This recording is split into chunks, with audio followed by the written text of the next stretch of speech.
দর্শক, ever care হাসপাতালে আছেন সহকর্মী আলিমুজ্জামান সাফওয়ান। সেখান থেকে সরাসরি যুক্ত হচ্ছেন তিনি। সাফওয়ান, খালেদা জিয়ার শারীরিক অবস্থা সম্পর্কে নতুন কোনো তথ্য আছে কিনা, সার্বিক পরিস্থিতি আপনি কেমন দেখছেন, বিস্তারিত জানাবেন।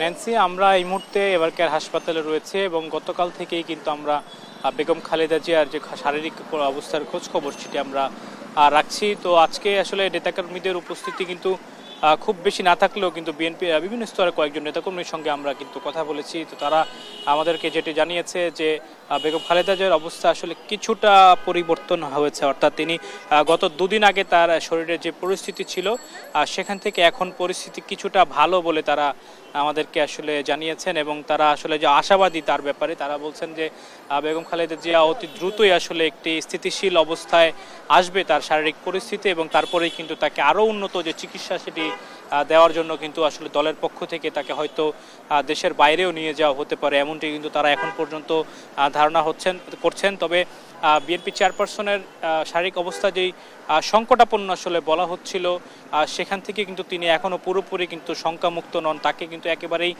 আলাদাভাবেই একটি কক্ষে রাখা হয়েছে এবং সেখানে কিন্তু কোনো ধরনের কাউকেই কিন্তু আসলে প্রবেশ করতে দেওয়া হচ্ছে না। খুবই নিবিড়ভাবেই তার স্বাস্থ্যের যে পর্যবেক্ষণ সেটি কিন্তু আসলে করছেন এভার কেয়ার হাসপাতালের কর্তৃপক্ষরা। পাশাপাশি তার তো নিজস্ব চিকিৎসক বোর্ড রয়েছে, তারা কিন্তু সার্বক্ষণিক তার যে শারীরিক বিভিন্ন মেডিকেল রিপোর্ট সেগুলো আসলে বিশ্লেষণ করছেন এবং আসলে সেই অনুযায়ী কিন্তু তারা তার চিকিৎসা আসলে দিয়ে যাচ্ছেন। এবং যেহেতু আসলে দেশের চিকিৎসকের পাশাপাশি বিদেশি চিকিৎসকরাও আছেন এই মেডিকেল বোর্ডে, তাদেরও কিন্তু পরামর্শ নিয়েই কিন্তু চিকিৎসা ব্যবস্থা চলছে। তো এখন পর্যন্ত সবাই আসলে আশাবাদী রয়েছেন তিনি দ্রুতই সুস্থ হয়ে আবারও কিন্তু আসলে দেশের মানুষের মাঝে আবারও ফিরে আসবেন, এমনটি কিন্তু সবাই প্রত্যাশা করছে। তো ন্যান্সি, আমার কাছে এভার কেয়ার হাসপাতাল থেকে এখন পর্যন্ত এই ছিল সর্বশেষ খবর।